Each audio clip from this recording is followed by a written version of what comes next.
on this computer. Hello, everyone, and welcome to the Unite Show. My name is Kristall Onee. I am joined today by my co-host, Shine Kelly, and you are joining us on the Unite Show, which is a live podcast we do we try and do at least once a week, and we are here talking to my very special, inspirational, this person has been such an inspiration to me. I really got to experience his work many, many, many years ago. I was just thinking before the podcast, I think it's been 18 years since I first met this person. He is the architect of the emotional source code and just an amazing person in the leadership field. And this is Dov Baron that is joining us today. Ta-da. Da-da-da-da. And if you want to tune in and join us, you can find us on where can you find us, Shine? Where are we streaming? Unite.love/events. Unite.love/events. You can find us there. And we're going to dive in today on a very fun subject that's really near and dear to our heart, which is leadership. And that is something that Dov is really a specialist in that area. And then we're also going to be talking about the keys to success and well-being. And we will always have time for your questions at the end. So please keep your questions in mind. Raise your hand if you would like those answered. You can type them in the chat or just raise your hand and we'll get you on video and we'll get to answer your questions. So without further ado, we are going to dig in and get a little meet and greet with Dov Baron. Hi, Dov. Hello, hello. I'm happy to be here. Excited to be with you guys. Looking forward to today. It's nice for you and I to be connected again after all these years. And Yeah. I knew you when you were barely out of school, so it's pretty good. See, she was 4 at the time. That's why it's been 18 years, because she's only 22 now. Exactly. I was not. Oh, I got dirt in my eyes. Sorry. Dov was actually a huge inspiration to me. I was realizing I'll let everyone know I'm the most nervous to do this interview of anyone we've done so far, because Dov to me was such a huge catalyst for my personal development, my first real personal development coach and mentor when I just early 20s. And I'm just so much. I was thinking today over just so much of everything you taught in your workshops to me. I volunteered a lot in your workshops. So I learned how to run events from you and just and Ren, of course, and how to just be an amazing leader in our community. I feel like you were always my shining beacon of like what it means to be a leader. And I always felt like I was part of your family, part of your community when I was at your events. So thank you. That's very kind. Thank you. Thank you so much for everything that you do and have done. And yeah, please share a little bit with our community about what you're up to now, and then we'll dig back around into the past as well. Sure. So as you said, Kristall, back in those days, we had a personal development company that we had for about 15 years. Yes, I am that old. We had that company for a long time. We put on personal development programs that were all my IP across a very broad range of subjects, ranging from relationships to deep, which you do remember, which was 7 days intensive. That was pretty intense. And we looked at wealth and wealth management, and we looked at personal development and enlightenment and fitness and all those different subjects. And it was a joy to do, but I left because, and I was asked recently, why didn't you sell the company, Dov? Why did you close it down? Now, this might upset a couple of folks, but as you know, Kristall, I'm not opposed to that. I left, I closed the business. I did not sell it. I closed it. And the reason was because I felt like it was out of integrity. I felt like I was dealing with recycling. People were going in and out of programs. They were taking Harv Ekers or Tony Robbins or somebody else's program and then coming into ours and coming out of ours and going to theirs. And it's like, no, that's not what you do. You have to implement. And so it was like, I need to get really to the meat of what people are doing and work privately with very high level individuals who can then impact others. And that was why I walked away from the business. Wow. Yeah, that's quite I remember kind of, I think near the end, I guess I was through maybe the middle and kind of coming to the end where you were reaching that really decision of, I know you were such an amazing hands-on facilitator in the moment. Like I think every person in your workshop felt like you cared and you were there for them. But I remember you sharing that too, that you felt a little bit like, exactly like you said, like that kind of rut of just regurgitation and people just going in that circle. And so how did you kind of get to that idea of moving to where you did, and how's that transition been? Well, as I said, it wasn't that everybody was doing that, Yeah. but it was my realization around my own purpose and what it is that I want to do and impacting people. And so I was not interested in giving people a suntan that would last them a couple of days or a couple of weeks, and then they go back to the same old crap over and over again. I wanted them to actually make a significant change in their life. And this is difficult for people. So let's be clear. I'm not calling anybody out on it. It is difficult because when you make a significant change, your entire identity is challenged. And so you, and forgive me for saying the word you, because I'm not speaking to anybody specifically, but a person wants change, but the truth of the matter is they don't want change. They want things to change as long as they don't have to. So if you can change the external forces, Dov, that'd be great. And then I can come back and it'll be wonderful. Well, guess what?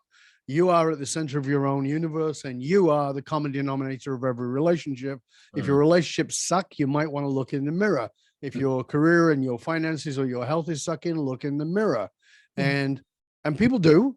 And then they go, yeah, but it's not really me. Or I can see it's me, but I can't make the changes. Okay. Well, I didn't want to do that. I wanted to work with people who would be severely confronted. And those are people who are going through what I call an identity crisis, a massive identity crisis. Like, this is not me.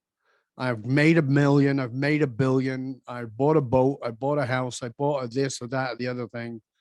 And it's kind of empty. So what's next? And so that's where the journey begins into the emotional source code and finding one's soulful connection to one's purpose. Beautiful. Beautiful. Yeah, we've never met, but nice to meet you. And not in person, no. Not in person. But my upbringing led me to this desire to have a deep impact on the world and support people in finding that emotional well-being and creating that change for themselves. And as I began to see it, it became clear that it wasn't going to be one thing for every person, or otherwise Tony Robbins or Dov Baron, whoever would have already done it. If there was one teacher for everyone, it would be easy.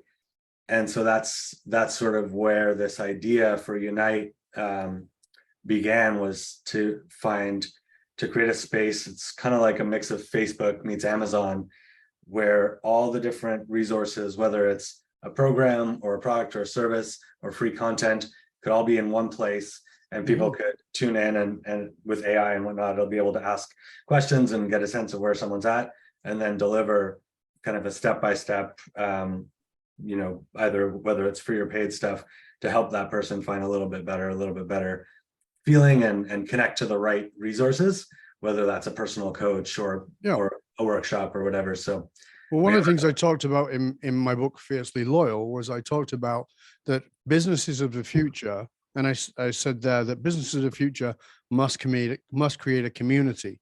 Since the pandemic, I flipped that around and said, no, businesses now must create a community and put a business in it. And so what you're doing and what you're creating is a community that offers the resources that business can operate in, but it's a community first, because human beings are tribal. We need community. We want a place where we can feel like it's safe for us to be ourselves. And if you're a wackadoodles individual who likes to do all kinds of weird and crazy things, great. And if you're not, great. Right. So if you like a suit and a tie, and you like to be clean shaven and, salute everybody as they pop in, great. And if you want to wear a dress with your beard, great. Whatever lights you can do. Because it's not about that. It's about having a community where we can belong, rather than where we have to fit in. And that's one of the great mistakes of our modern society, is human beings are driven to belong. We are tribal. Sure. We're driven to belong, but we trade that belonging for fitting in. So as you'll remember, Kristall, back in the day, I used to say we trade our authenticity for approval. Yes. We trade our authenticity for approval to fit in with the group. But when you fit in, you have to disenfranchise parts of yourself. You have to remove part of yourself in order to fit into that shape. And then what gets lost is really what's most essential. So my job is to bring out that what's essential that has been disenfranchised, whether that's in an organization, in a nation, in politics, or in leadership in companies, or in a profoundly powerful leader. Amazing. I love that. I love, Kristall and I talk about that. We love supporting the supporters. We love helping the people who are helping people, because then there's that exponential impact. Exactly. It sounds like that's what you found, is that if you can help someone at the top of a 3,000 person organization, you're actually helping those 3,000 people, indirectly, because then they can implement some of those systems. I don't know, you have a team that actually goes in and works with them, but that's great. It's such a but again, it's not going to happen unless that person does the bloody work. Yes. Yeah. And so for me, when they work privately with me, they have to pay me a large chunk of change up front. So just be like before, you pay me a chunk of change up front. I can fire you, right? So I don't care. You're going to do the work. And if you don't do the work, I'll fire you and I keep your money. Not because I'm an ass, but because I'm committed to you. Yeah. Because I'm absolutely committed, and I'm going to be more committed than that person is, because my identity is not involved in it. Yours is. And that's what's going to make the person go, oh my God, and then you're like, but on the other side of that is some level of magnificence you've never imagined. And the way I describe it all the time is to think of it this way, that shell that kept the little embryo safe will kill the chick. Yeah. It has to break out of its shell. And we're all going, oh, well, I'm Humpty Dumpty. Give me some glue. I'll put the shell back together again. We're trying to keep ourselves safe inside of a dysfunctional environment that restricts us from being who we could actually be in our magnificence. So we have to keep breaking through the different levels of shells in order to really spread our wings to breathe fire onto the lies that we've been told by ourselves and by others. Yeah. Amazing. It really is such a, I think, a valuable tool that everybody that wants to have any kind of impact in the world, no matter where they want to come from, remembering that coming from that, like you said, that fiercely loyal place where you are committed to the work. Well, I don't know what that's for. Universe says yes and is beeping at us. That we can really feel that you, the teacher, the coach, that person, whoever's wanting to have that impact, you're embodying that essence of I'm there for you, I'm in it with you, and you need to do the work. And that's how we change the world. And that really is 100% my impression of you, my memory of you from years and years back. I was young, I was early 20s, and I was just figuring out who I wanted to be in the world and what I wanted to do. And so often I quote you to Shine. Sorry, Shine. Shine. Sorry, Shine. And I'll be like, well, I learned. Oh God, years another and years Dovism. ago. And it really, just the way you presented things, like I knew that you were trying to speak to me. You were trying to speak to me in a language that I would understand. And that has had a lasting impact on my whole life for 18 years. And even to the point, I was just remembering, I mean, you were on the day of my dad's suicide, I came to you right after we found his body, and you were my first lifeline, and the impact that you had in getting me through that time was massive. And I know you've supported so many people and so many amazing, huge people in the world, but the impact you've had on my life was just incredible. And I think that's something that everyone can take from just showing up and being authentic the way you always have, Dov, is really the sign of a true leader. And you really very kind and very generous of you, Kristall.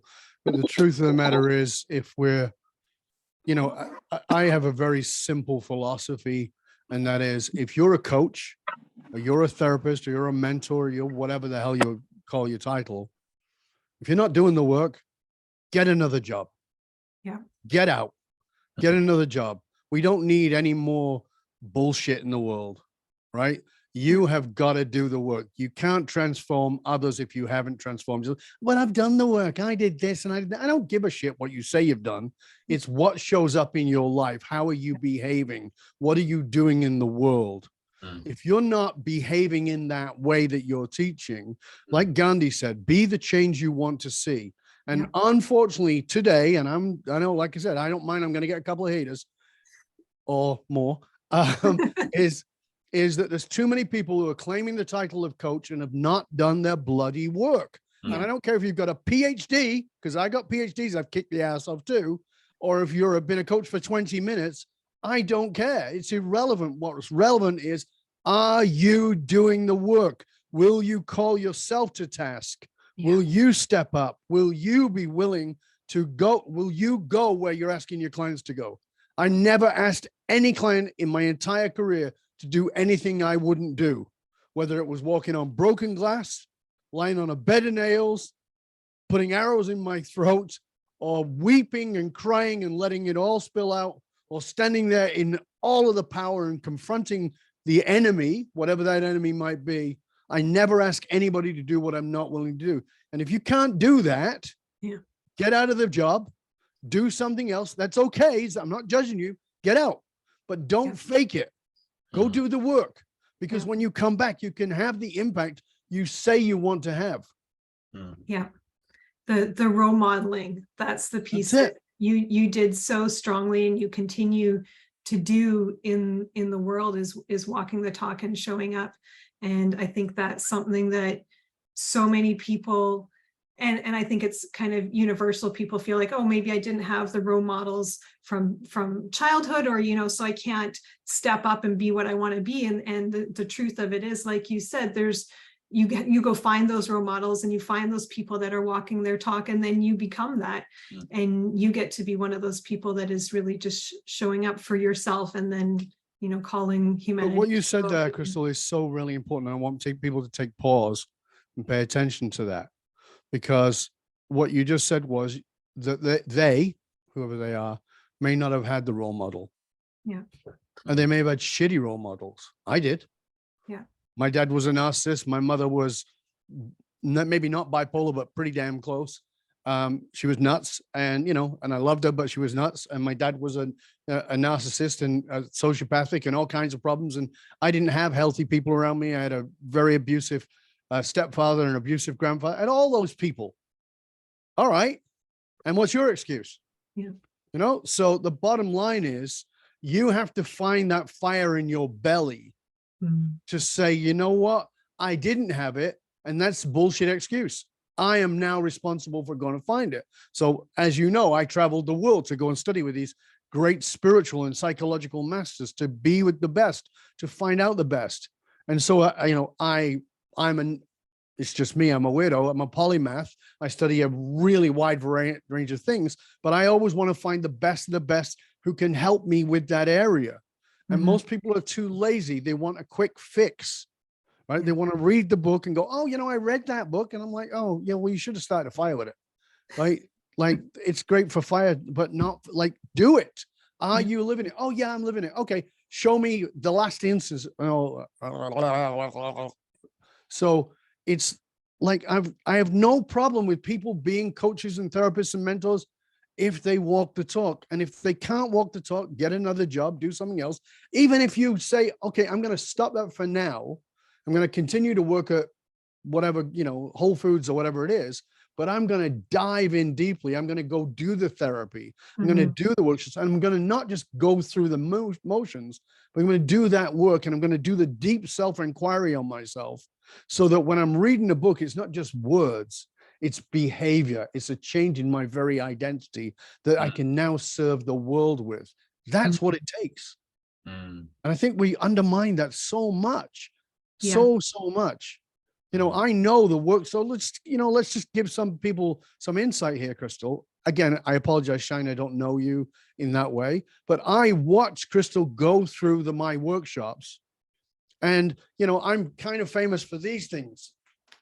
Oh, yeah, you can't see them, but I have very pointy shoes, right? I'm kind of well known for my pointy shoes. And I always say my pointy shoes are made pointy so they can fit in your ass, right? And Kristall knows that my shoes fit in her ass lots of times.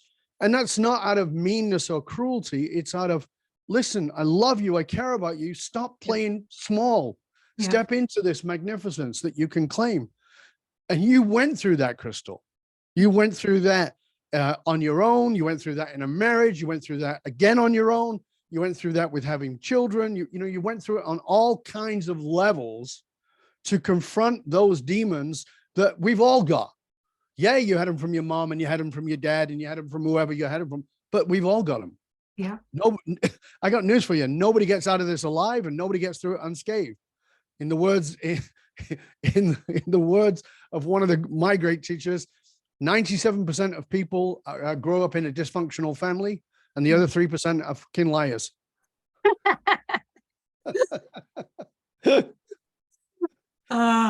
Yep.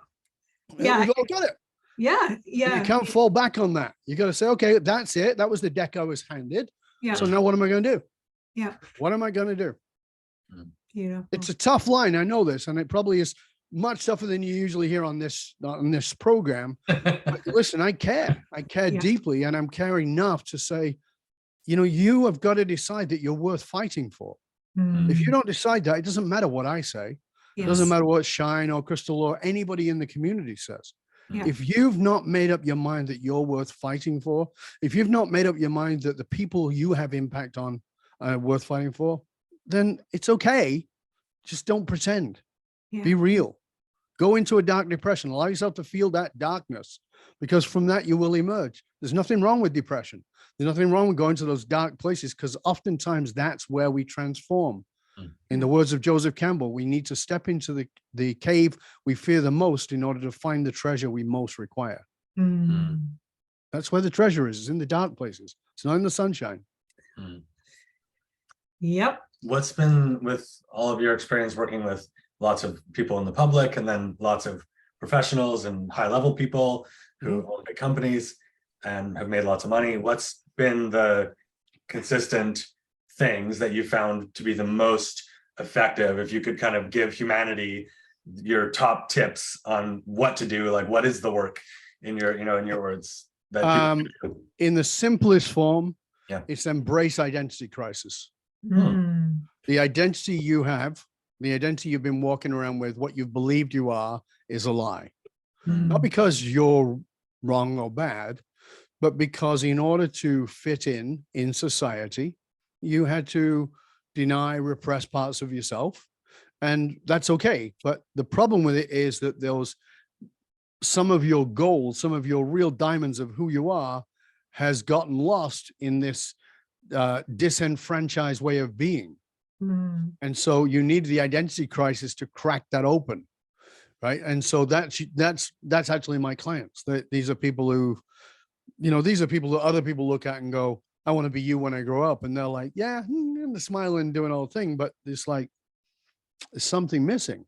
And it's that soulful journey that can't take place without some level of identity crisis. But when you do that work, then everything falls open.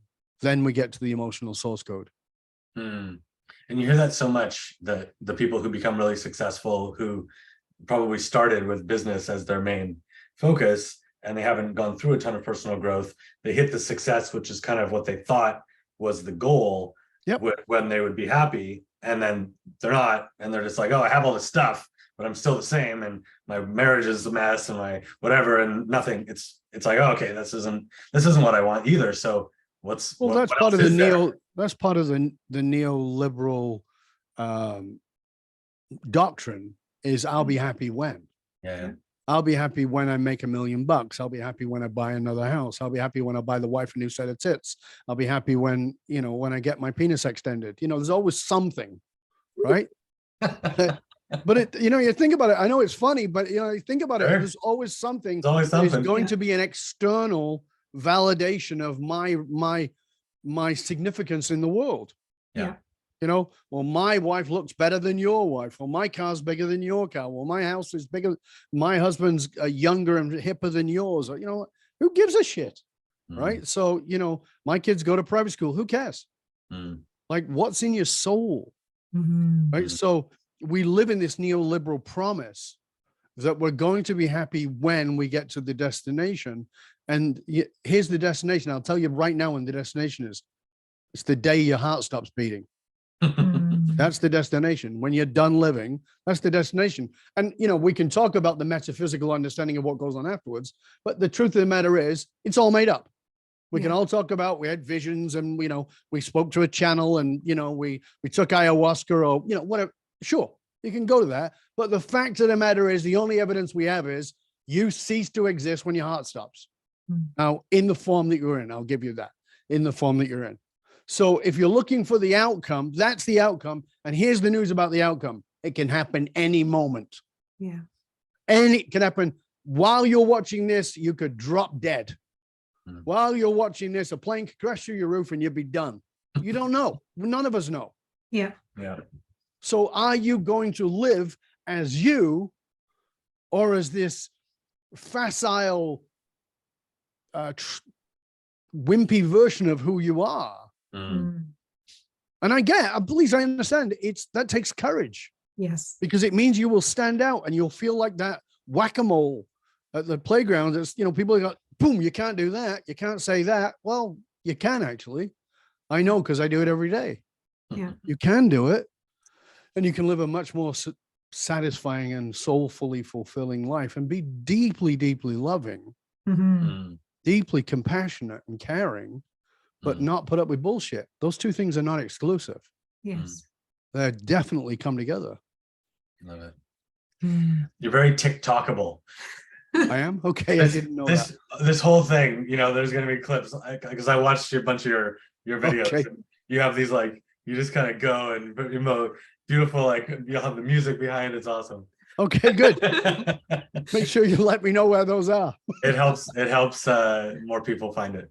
Right. Yeah, speaking of how more people can find you, obviously, it's amazing that you're specializing with these people kind of at the top of their field or business, but you are also doing a podcast, which anyone can tune into, of course, at any time. So tell us a little bit about that and what the intention and focus is for that. So there's two podcasts, actually, not one. I have two. One of them is called Leadership and Loyalty. Leadership and Loyalty is the podcast that is aimed at leaders, but it starts with self-leadership. So there's lots of value in it for people who are not in the corporate world. And like, for instance, on Monday, I interviewed a neuroscientist who's got a PhD in linguistics, neuroscience, and psychology in 3 areas. And we were talking about it in the context of leadership, but she was also on my other show, which is called Curiosity Bites. You can find that. And where we went into much wider range. We talked about it in the range of politics. We talked about it in the range of romance and love and bringing up kids. So, I have the Leadership and Loyalty is for leaders mostly. Curiosity Bites, I decided I want to have. My wife thought I was insane. When I said that in past tense, that was foolish. My wife thinks I'm insane because I created Curiosity Bites. I did it for me because, as I said, I'm a polymath. So I study metaphysical study, I study psychology, quantum physics, and a bunch of other things we don't need to go into, but the neurosciences and politics and a bunch of other things. And I wanted to have a show where I could go into those areas that I'm quite knowledgeable about and have great conversations. So genetic engineering on some of them, we've talked about futurists, we've talked about crypto and what that really is and what is happening with certain governments. I just recently wrote a piece about 6 weeks ago that I put on LinkedIn that showed the connection between the protests in Iran for the young lady who was murdered last year by the morality police, and showed the connection between that and the war in the Ukraine and how that ties to China, Brazil, and India and America's seat at the table of power. So that's an example of pulling in those polymathic subjects, talking about the military industrial complex and all those kinds of things. And I don't do any conspiracy shit. It's everything super researched for all of it. So, that was why. So some of my really big fans from Leadership and Loyalty went over to Curiosity Bites and like, oh my God, this goes really deep. with subjects that I couldn't go as deep on, but stayed in the framework of leadership on the other show. And I love doing them. I love doing them because it gives me my community. So we talked about community at the beginning. I get to have this wonderful community of amazing human beings from around the world who I can add to and who can add to me. And that's such a gift. Beautiful. Taking conversations further than they've been taken before. I love it. Yeah. Like I said, the neuroscientist, and again, this is not bragging. This is just like how it was. The neuroscientist. So when she was on the Curiosity Bites show, that's recorded in half-an-hour blocks for 2 hours. And in between the blocks, like in between the 30 minutes, it's just so people can get a break, right? In there, we take about 2 minutes in the recording, 2-3 minutes, and we just chat back and forwards a little bit. One of them was 1 hour and 20 minutes, one of the breaks. And she said to me, do you know how many, she said, I'm a neuroscientist. I'm a scientist. She goes, do you know how many neuroscience shows I've been on? And I said, probably a lot. And she goes, oh yeah, a lot. She goes, this is the first one I've been on where I've learned neuroscience. Aww. And I'm no neuroscientist officially. Yeah. Right. Yeah. But I took her into areas that she had not thought about in the context of tying one thing to another. And she's like, wow, I never thought about that. And some of that you learned in my basic programs. Yes. Right. When we talked about how DNA follows light. I was just going to say that one. And I know you were actually one of the first people to diagnose, and I use that term very loosely, but to really identify that dyslexia is a thing for me. So I really loved, you were always so visual with your slides and in your workshops, and the DNA being uptight and the light following the DNA were some of the things that have stuck with me. I still preach that to other people. I talk to them about the DNA. I talk to my kids about that, how actually when they're stressed, they contract. DNA tightens up. Yeah. It's one of those things. And that I love that this is the work that you're doing. I can really see where one of the things I loved so much about your workshops were that even though you had a specific topic, like you said, you did a wealth one and a relationships one and a general well-being one, and all of them covered so many more topics than just that one, umbrella, and really tied in all these pieces that were so, it was kind of like you came for one thing and you got all the rest of it kind of in sideways. And it really just making those connections. And I love that. I feel like you're one of those people who really connects the dots and makes those connections of information. And of course, we need specialists who dive in on one subject for their whole life and they nerd out on it. And I always really appreciate it. I think my dyslexic ADHD brain really appreciate how you do a bit of this and a bit of that and then tie it together. And I'm like, oh, that makes sense to me in the world. Right. So and that's the advantage you have of what Shine and you have created with this community, is that you're bringing in those different facets so that people can get that. That's important. They need to know that there is a quote store, a community they can go to where they can get those things, and whether it's just some free content to catalyze some kind of shift inside of them, or whether it's a deep dive into something, it's all there. And that's what's the adventure. That's why it's so great that you're doing this. Oh, thank you. I was watching the TikTok CEO on the TED stage, the video of that, and he was talking about the way that the TikTok algorithm works and how it's different than Facebook, Instagram, etc.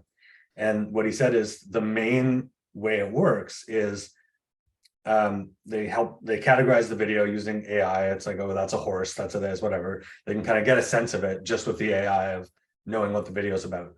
And then if someone likes that video, then on their then the AI tracks and says, okay, this person is liking horses and this and that and the other. Yes. And then if they then like another video, it's tracking all that. So it's got this sort of map of like, this person likes a lot of this and a little bit of this and a lot of that. And if they then see that someone else has a similar map and that someone else really loves horses, but they like a different video, then they're going to recommend that other video to that other person. And it's funny because before I even learned about that, we've been thinking about integrating that as a way to like connect people, say, to a great massage. So if two people have the same massage and don't know each other and they really love it and they rate it 5 stars, and then one of them goes to another masseuse, rates that a 5-star, then the other one might like that. And so that was an interesting thing that I learned there. And then I was, with what you're saying, it'd be interesting, like as we build out our social, because we have a social platform, just the very beginnings of one. But as we build our algorithm, it'll be interesting to see how we can connect the dots and have, content on neuroscience, and then a video that talks about DNA or different like pieces. So got my brain moving. It's gonna be fun. Well, I'll tell you what's interesting about that, Shine, is one of my great joys in life is to fuck with the algorithm. I Love do. it. So I will click on Breitbart. I will click on Fox. I click on CNN. I click on BBC, Al Jazeera, You all got the different things. a And I spectrum. do it on purpose, and Yeah. I'll let it run Love it. because I want the algorithm not to send me more of the same. I want different, because this is one of the greatest mistakes we've made, is a thing we used to say a lot, which is surround yourself with like-minded people. Oh Yeah. my God, please don't do that. Yes. It will just be another bubble-headed idiot who's saying the same things as everybody else, right? You got to surround yourself with people who don't agree with you so that you can learn. Yeah. And that's what matters, is getting around people who don't think the same way as you are, so you can have compassion and you can learn and you can expand instead of just validating your bullshit. You go, okay, I've never thought about that. Let me look deeper. So I watch Fox and I watch Al Jazeera and I watch Breitbart, and I'm like, yeah, I don't disagree with everything they're saying. Yeah. And that's important, Mhm. because if I'm going, oh, Donald Trump is this and this and this, and there's nothing good, then okay, well, what am I going to do? Surround myself with people who think Donald Trump's an ass. Now, I personally think he's an ass, but that's beside the point. Yeah. At the same time, I need to understand where all those people are coming from, because we want to make people who think differently than us bad or wrong. Yeah. So I've got a very, very good friend who's a Trumpian up the creek. I mean, like, he's fully Trumpian, right? And I love him to bits. Yeah. Like, he's a great guy. We just don't agree on that, and that's okay. Yeah. That doesn't immediately wipe him out off my life. And that's Mm. part of where we've got the challenges. We're not growing because well, I'm a Christian, I only speak to Christians. Then you're an idiot. Yeah. Right? Well, I'm a Jew and I only speak to Jews. Then you're an idiot. Well, I'm a Republican, I only speak to Republicans. Then you're an idiot. Yeah. Like, let's start coming together. I'm part of a global organization called Starts With Us. You may have heard of.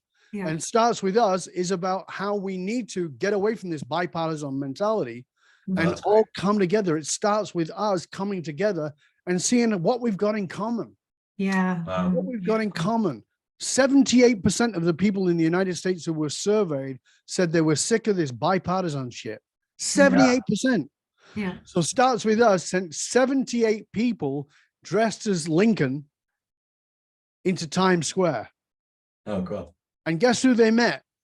Who? They met the naked cowboy. The cowboy is a Trumpian. Okay. And they had a conversation with him. And guess what they found? He agreed with more than half of what they were talking about. Sure. Yeah. And he's a full-blown, like, January Yeah. the 6th Trumpian. Yeah. So, yeah. like, what do we need to understand about people Mhm. rather than writing them off? Like, Yeah. and so the mentality is, and it's right here above my head, stay curious. That's my religion, curiosity. Beautiful. So we have to be curious about each other Yes. rather than deciding who somebody is. Let's get curious about them. Let's find out, who are you? Like, beyond that, okay, you'd vote Trump or you vote Biden. Beyond that, who are you? Mm. What stokes your fire? What makes you go? What is it that you would stand on a hill and fight for? What is it that you would give your own life for? Yeah. Like, these are the more important questions than who you voted for. I don't care. Yeah. Yeah. Yeah. I saw a video of Trump that I just couldn't believe he said this. And I was like, that's insane that he would say this, like, actually. And I was like, he couldn't have just said that. So I like went to the full video because I saw this clip on some whatever. Yeah. So I went to the full video and it was so out of context. Exactly. So wrong. Like, it was so not what he was saying. And Yeah. I was like, this is terrible. Like, they're deliberately like slanting, they're deliberately trying to do stuff. And I don't know. I mean, I think it's for two reasons. It's one, it's to try and get their party to win. And two, it's clickbait, man. It's it's money. to get clicks to get advertisers. Yeah, it's I think money. I think it's both. It's ideology and it's financial. And that's why we're like, the way that we're building Unite is no ads, and it's going to be a revenue model. So similar to how WeChat does it in China, where there's a lot of transactions, kind of like what Elon's talking about with Twitter, making it like an everything app. And so we're building in the marketplace to the social platform so that there can be a revenue model that's based on actually helping people find the things that they really want, that'll help them ideally in their well-being to start. That's our main focus. But That's beautiful. yeah, I'd love to hear your thoughts on how to get out of that, because it feels toxic. It feels so terrible. And you've seen like I've just seen the Canadian politics. Everyone's just yelling at each other. It's like, come on, man. We're Canadians. Come on, we're nice people. But like, even like, how can politics? Everyone's on the defensive and attacking each other and just trying to make the other person look bad. It just feels like no wonder like some of the things are happening. How do you see a way out of that? What do you? Well, I see the way out of it in that it's because I know human beings. I think it's got to get worse before it gets better. And what I mean by that is we've got to get to a place of going, I'm not willing to put up with this anymore.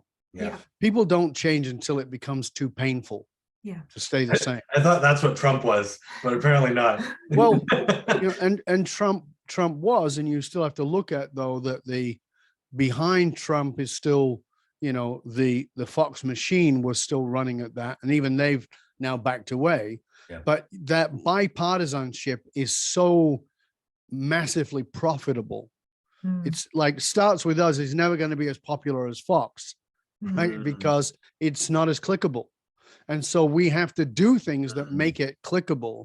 And so part of that is like, when I'm in Starts With Us meetings with the directors, and I'm part of the director team, I'm in with that, and they're like, you're a bit controversial. And I'm like, of course I am. And they go, well, you seem like you're a radical centrist. And I go, I am, because this is what we need to do. We need to make a bloody stand and stop being wishy-washy, because people are not going to click on wishy-washy. They're not going to do that. They need to make a stand. Whether you like or dislike Jordan Peterson, you have an opinion about him because he's clickable. He has an opinion. And it's like, okay. Now, at the same time, so does Gabor Mate, but in a completely different style. Yeah. Now, I think that Jordan Peterson is a brilliant mind.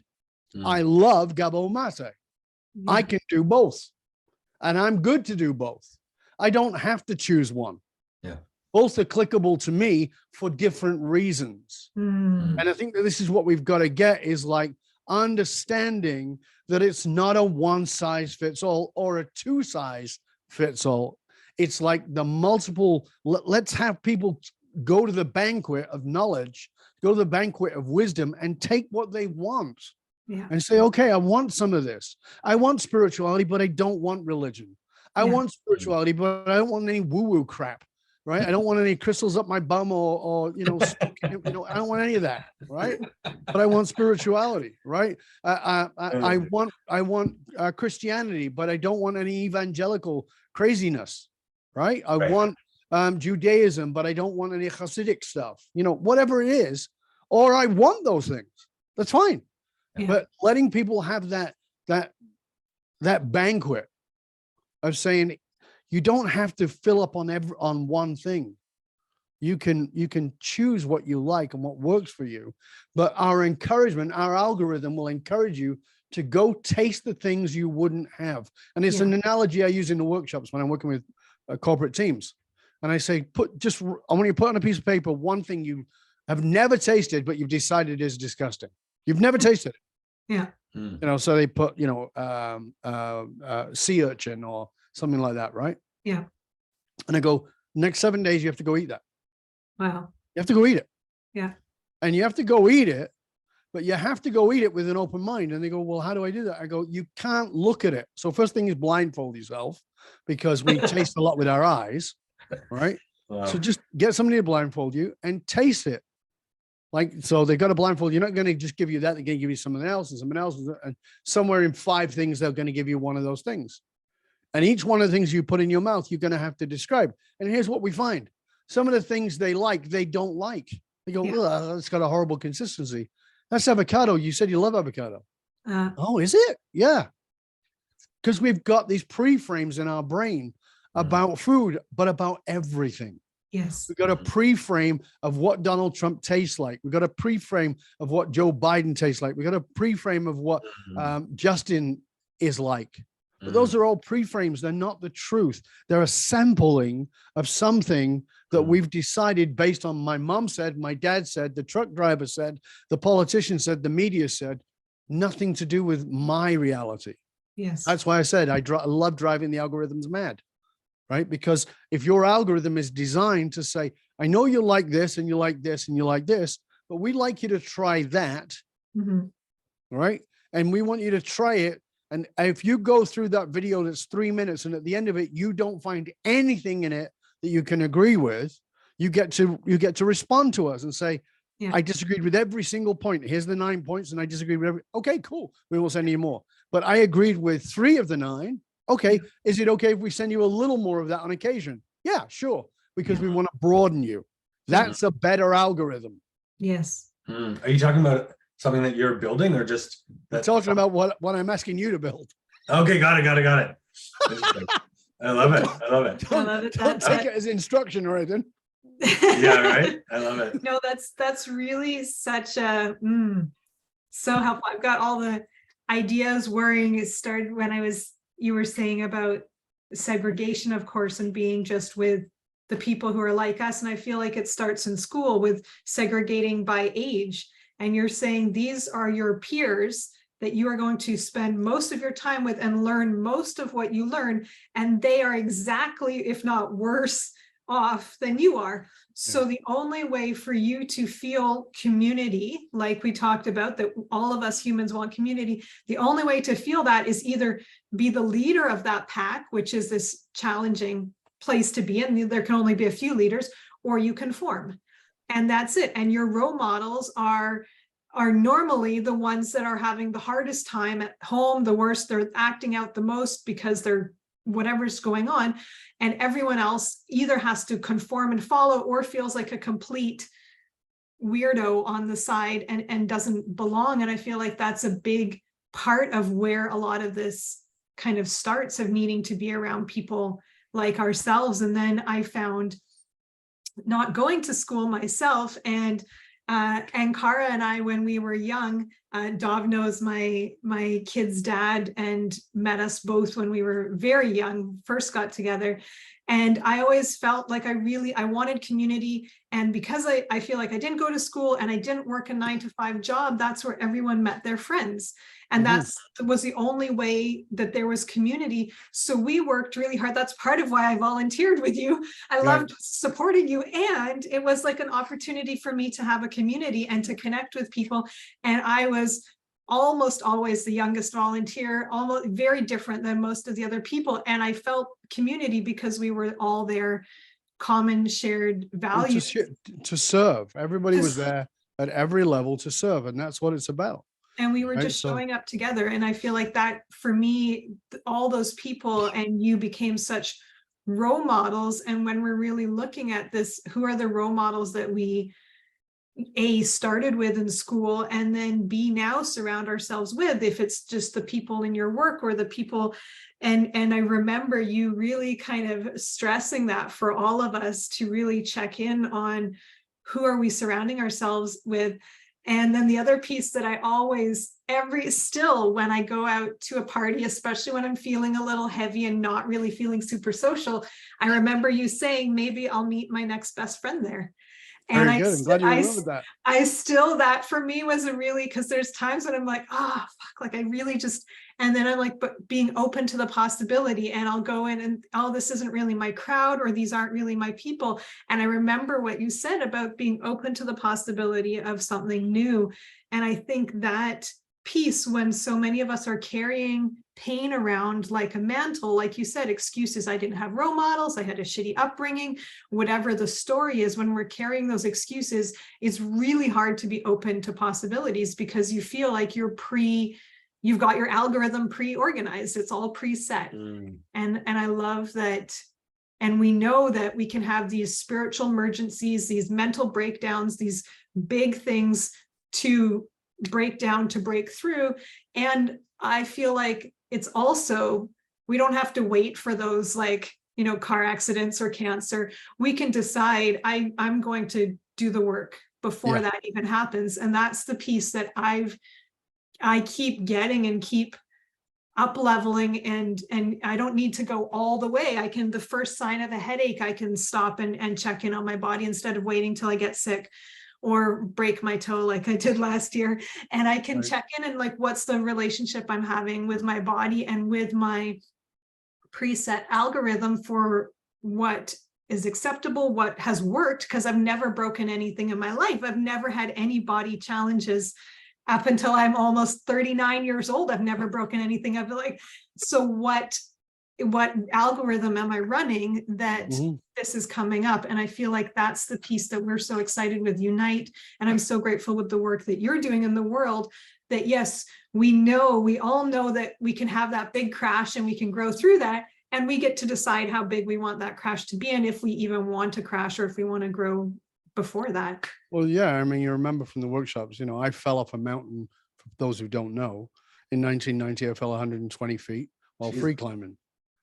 So I got smashed to pieces. Wow. And my quote has always been the same, which is everybody falls. Yeah. And most people grab the Band-Aids and the super glue and they try to put themselves back together again. Yeah. And I tried to do that too initially, and then realized Humpty Dumpty doesn't come back together.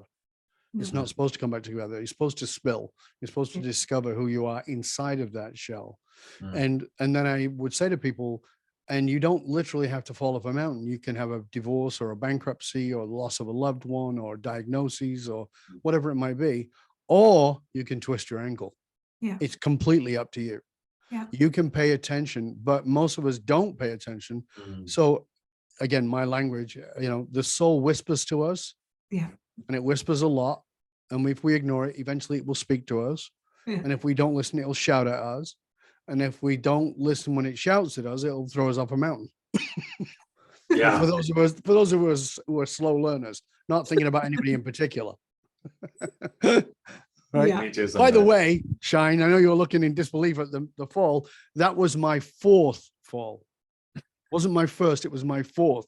So slow learner. That's hilarious. I fell off Bluff Knoll in Western Australia, which my granddaughter, who is now 20, took a recent picture on Bluff Knoll.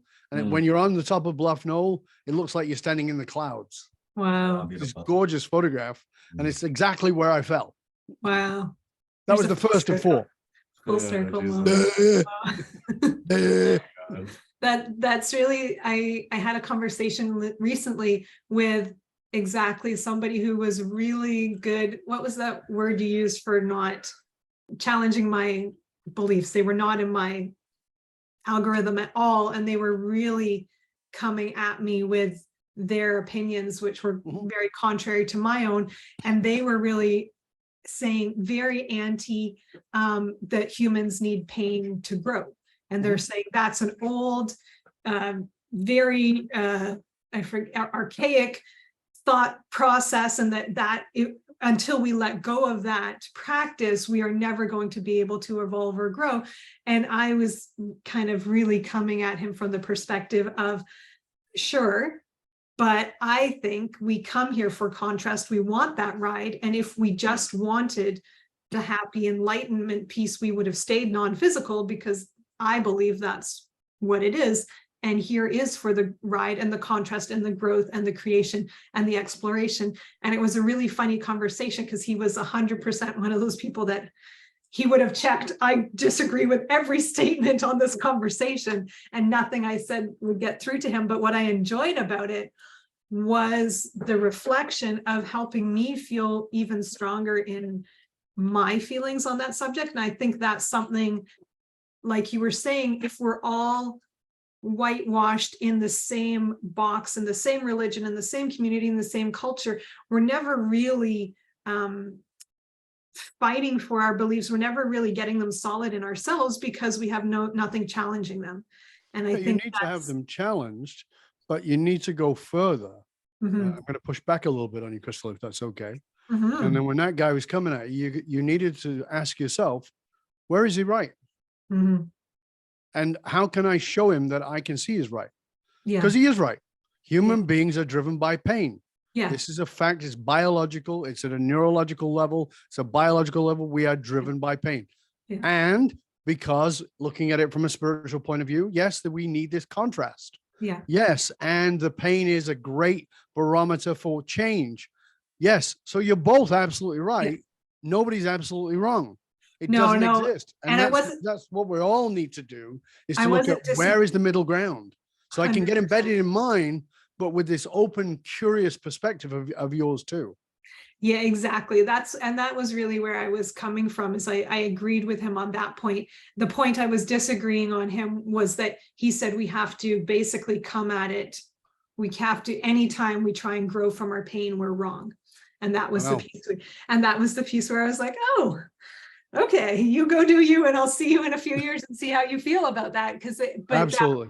That was the piece that, but exactly, it really kind of was such a healthy pushback for me. Yeah. And I feel like, I think that is part of what I love about social media and the depth of information that we have access to in the internet that we can pick and choose. But I think we can also turn stuff off that we disagree with. And I think there is such a piece of when we come together in community to get to actually hear other people's sides and not be able to click off and really grow through. Well, whether you agree contrast. with Elon Musk or not, the principle of having Twitter be a town hall that is not censored is bloody great, right? Are there some wacky doodles on there? Sure there are. Absolutely. But that's my framework. Yeah. Right. There's some real whack jobs on there. Okay. But if it's a town square, that's how it works. If you go to London and you go to Hyde Park on a Sunday morning, people this is where the term comes from, soapboxing, because in Hyde Park, you stand on a wooden soapbox. Wow. That's where it comes from. So you stand on a wooden soapbox and you preach to the crowd, right? About whatever you think. And that goes back to ancient Babylon, right? Ancient Greece, ancient Babylon, they did that. And that's what Twitter was meant to be. But what it's become, and what a lot of social media has become, is if you say a word, we're going to slap you and ban you, right? So do I like what neo-Nazis say? Absolutely not. Do I agree with any of it? Oh, gonna struggle to find anything. I probably could find something if I look, but it's going to be difficult. Do I think they should be banned? No. No. Noam Chomsky, 35 years ago, went and stood in court and gave witness for a neo-Nazi to speak again, who was speaking, saying in denial of the Holocaust. Noam Chomsky lost many members of his family in the Holocaust. And he stood in court and said, I will stand for this man's rights to speak his truth. Yeah. Even if I completely disagree with it. Yeah. That's free speech. That's what we need more of. That's what the newer algorithms should need to be about. And this is my hope for AI. Yeah. Like, so a lot of people are very nervous about AI, and I just did a presentation on it, and I said, listen, we all, whether you're aware of it or not aware of it, you're in denial of it or truth, at some level, we all know the education system is fucked, right? It's not giving anybody anything they really need at all. But let's say that I say, I want a degree in X, Y, and Z. And part of that is that I need to learn geography, but I'm not interested in geography, but I'm really interested in rugby, or I'm really interested in plants. AI can teach me geography via plants or via rugby or via whatever it is. And that's beautiful. So we're going to be getting to a place where we can say, listen, I want to be polymathic in my approach. I want to approach it from different ways. I want to understand this from a far right and a far left and a deeply central. And it can bring you that stuff rather than you spending 3 months trying to balance out. It can do that in 30 seconds. And that's beautiful. So this is what I'm excited about AI about. And I've just interviewed some very famous futurists, and there's a lot of people who are very, very nervous about it, including Musk and some others who are very nervous about it. But I'm very optimistic about it. Certainly, I think it has some very serious considerations and it needs some boundaries. But it could be an enormous gift to us if we do it right. Yeah. There's a new feature on Twitter called Excuse me. community notes, I think, where if someone shares something, then someone can flag it. And instead of having it removed, there's a note underneath that says, this is why I'm writing this note. But in order for that note to go live, there has to be more than one person who agrees on it. So, and if someone goes on and disagrees, then it's sort of paused, and like there has to be a consensus of whatever's on there. It's like it reflects the truth of more than one person. I think that's how it works.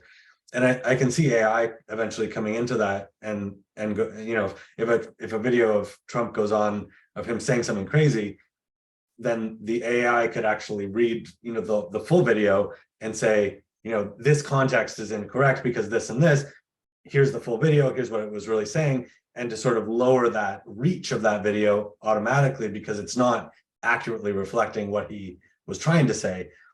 And I think it's going to be quite good, like quite delightful. I think it can be amazing. Could be magnificent. Yeah. But, you just said something that I think is really important for people to grasp. When we're talking about evolving, we're talking about becoming better human beings as a generality, right? So we have to look at something that, I am old enough that I was around before the internet. I was an adult before the internet.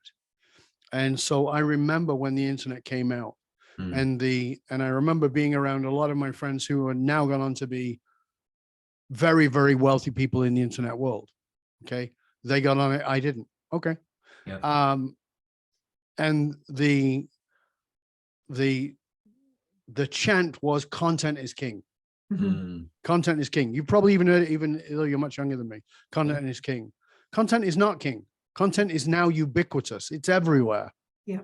Right. What's king is context. And that's what we've lost. We've lost it in social media, and we've lost it in life. We don't look at the context. If I see some woman, you remember this example I gave, or you might remember it, Kristall, from the workshops. And I said, let's imagine you're walking down Robson Street in Vancouver, and you turn onto Robson Street from Thurlow. And as you turn on, a woman is got a hold of her kid by the scruff of the neck, and she's screaming at this kid. What do you do? What do you think? Well, you think this is an abusive parent. What the hell is she doing? Right. And you say, back off. Well, how do you know that kid didn't just walk out into heavy traffic and that mother pulled him back and saved his life? You don't know that because you don't have the fucking context. So you're judging on the content, not the context. And we need to look at the context because everything has a context. And so a little short video of Biden shaking hands with nothing or falling upstairs is funny. That's great. But so what? Another one of Trump saying something ridiculous. That's funny. So what? But where's the context? Where's the context? Every fight you're having with your partner, every fight you're having with your mother, your father, your sister, your brother, your friends, what's the bloody context? Not the content. What's the context? Let's look at what the context is. If we can examine the context, suddenly we go, oh, I don't disagree with you. Yeah. In that context, I fully agree with you. Yeah, you probably should drag your kid by the scruff of the neck and scream at them so that they really learn that this is serious. You could have died, kid. Yeah. Okay. Will that shock the shit out of them? Yes. Will it change their nervous system? Yes. Will that make them more aware of the road? Yes. Am I going to regret screaming at them? Probably, but I'm still okay with the fact that I did it. Yeah. Right. Context is everything. And we're lacking context online, and we're lacking context in our lives. We go, oh, this wacky doodle over here, Kristall's here and Smokey there and a big scarf, and and then you sit down with a person like whatever, right? One of my friends was a writer for a book you might be familiar with called What the Bleep, right? And so I got to know her very well, and the first time I saw her was in the movie, and I remember thinking, "Wow, this is a new age dingling." I had fully judgment. Don't get me wrong. I'm as judgmental as anybody else. I thought this one was a full, like she looked like a psychic dingling, right? I was like, yeah, okay. I got to know her, and how I got to know her was I met her in Mexico. We were on holiday in the same place. Her husband and me and Rem were in the same place. And she walked past me and I went, Candace. And she went, yes. And I said, oh, I'm Dov Baron. And we started talking. We hung out the whole week. We had such amazing conversations about neuroscience and neurobiology and neurochemical cocktails and all kinds of amazing things. She just had a look, and I took the look without the context. Yes. So I said, "Oh, I'm judging you on the fact that you're wearing this tie-dyed outfit. That's my shit. Nothing to do with you." And she was an amazing woman. I was really sad when she died. She made amazing strides in science. What an amazing human being. She was the greatest influence on one of my friends who now runs the #1 emotional intelligence company in the world. Wow. Global training company. And she was his direct guide, right? But I'm judging without context. Oh, you're wearing tie-dye, so I don't like you. You got tattoos on your face, so you're obviously an idiot. No, not true. You're going to have those judgments. So what I'm trying to tell you is not that don't have the judgments, because we all this new age stuff, like, oh, you shouldn't be judgmental. Shut up. Everybody's judgmental. It's part of the human condition. Yeah. If you don't judge, you'll walk out into the street and get hit by a bus. You have to judge whether it's safe to do that. Judgment is part of our psyche. It keeps us alive. But you don't have to follow the judgment. You can question the judgment. You can say, well, I'm judging this person because they have a tattoo on their face. Well, what's the context for that judgment? Well, I would never have one. Well, I'm not him, am I? Yeah. No. Okay. Well, then it's fine. Right? I'm judging this person because, they've still got an appendage downstairs, but they're wearing a bra. Right? And I'm like, well, I wouldn't do that, but that's my context, not yours. Tell me about your context. Let's be inquiring. Let's be deeply curious about other people's context. It doesn't have to be right, but it can be right for them. And that way we can get out of this automatic judgment and move instead to, let me see what's there that I don't see. What have you decided? You looked at this screen and you went, oh, here's an old fart with gray beard and gray hair. And, he probably doesn't know, or he's probably an old kook or whatever it is. You have no idea where I've been or what I've done, but you judge it. And I understand that. It's okay. I'm not upset with you for judging it. I get that. But that's not who I am. It's your judgment of who I am. Get curious and you'll find out something else altogether. That's what we've all need to do. When I spoke at the UN in 2015 with Tony, you remember Tony Mack? Yeah. I went and spoke there with Tony Mack, and we spoke about the rise of the extreme right in America.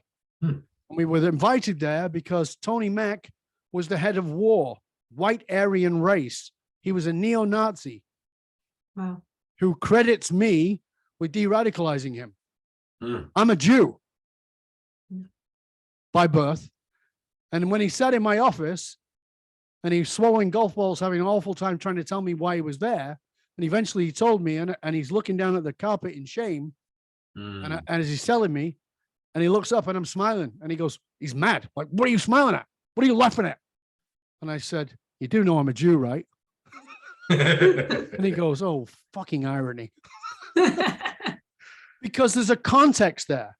So when we were in the UN and we were speaking, and one of the things, we're in a panel, and the person who was running the panel, she was from CNN, a Muslim lady, and she said, how could you advocate for a man who was advocating for the annihilation of your race? I said, because you are taking it in the context of him being a neo-Nazi. That's not the context I saw him in. And she said, well, what context did you see him in? I said, I live my life by a philosophy. I don't live in the world. I live in the mirror. Everybody's reflecting some part of me back. And she goes, you were a neo-Nazi? I said, no. But he was a highly intelligent, highly articulate, bright young man who needed to have an expression. I could have gone down that road. I needed that too. I took a different path than him. So what? The context is the same. Just where he got to was a different result. And then he discovered that's not who he is. That's where he fit in. It's not where he belongs. And now he travels the world speaking in synagogues and Holocaust museums and de-radicalizing the far right. That's pretty amazing. Yeah. But he couldn't have done that without going down that other road. Yes. And so we got to speak at a synagogue together here in Vancouver, which was the first place of his where he behaved in a radical manner, wrote a swastika on the synagogue door. And when we went to speak there, he was terrified. He said, I've spoken at this place, I've been in Israel, blah, blah, blah. I've been around the world. And he goes, this is the first place I'm really nervous. And they were wonderful. They stood up, they gave him a standing ovation, they applauded him, they thanked him.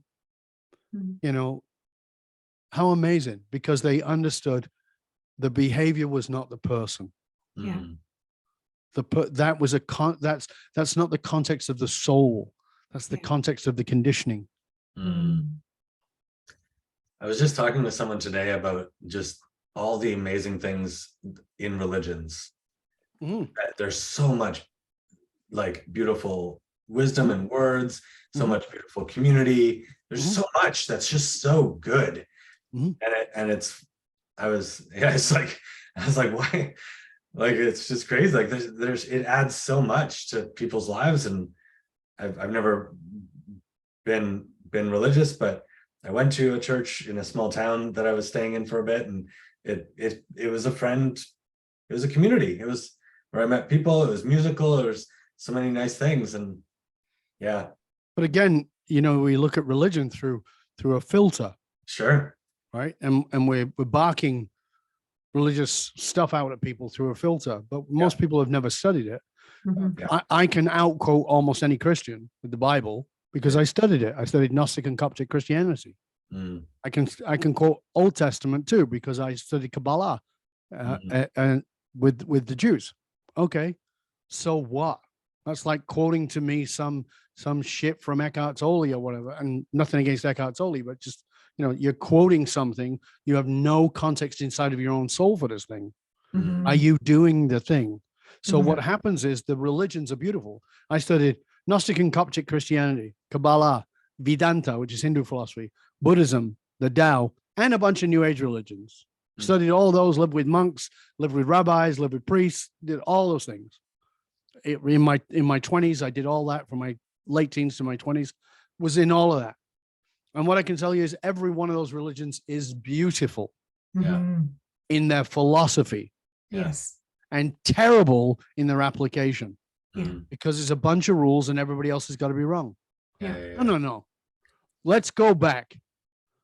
I never read anywhere in the New Testament about Jesus saying, you're an abomination because you're gay. He never said that. Yet radical Christians will say that that's against God. Well, hold on a second. And they say, well, it's in the Bible. No, it's not in your Bible. It's in the Old Testament. It's in the Old Testament. It's in Deuteronomy, where it says it is an abomination for a man to lie with another man. It says that. You're absolutely right. But it also says that I've got to stone you. And they go, why? I say, because you're wearing mixed fabrics. And it also says that's not okay. Yeah. Because you should only wear one fabric. So if you're wearing cotton, that's okay. But if you're wearing cotton and polyester, well, I'm sorry, I just got to stone you. So Jesus said, follow the New Testament. And if you're claiming to be a Christian, then follow the New Testament. If you're not, shut up. You can't reference and cherry pick. That's ludicrous. Right? Jesus also wasn't in favor of slaves, but the Old Testament was. Old Testament was very pro-slaves. Jesus wasn't. Can't claim to be a Christian and have slaves. Sorry, that doesn't wash. So we've got things out of context again. We cherry pick rather than saying, what is the nugget? What is the delicious, beautiful morsel that's in there? And guess what it is? It's love. Yeah. It's love. It's like, let's love each other. Let's love ourselves. Let's see ourselves as this manifestation of a creative force that one can call God or Buddha or Fred. It doesn't matter. Right? It doesn't matter. It doesn't give a shit. In my opinion, it's not the truth. My opinion is very simple. God loves me, you, Adolf Hitler, Donald Trump equally. Yeah. Because it doesn't understand its love. So how can it understand anything but love? So it just loves us all. And it loves us so much, it'll let us do shitty things. Great. Fantastic. That's what's called free will. All right, good. Yeah. Good.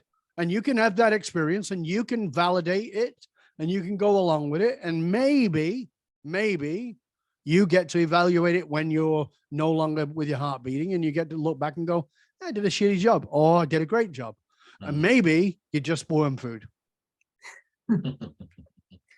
There was a beautiful Abraham Hicks session where they talked about the worst things that people can do and what effect that has on them, like after they die. Mhm. And so what I say she because it's a woman Yeah, I remember.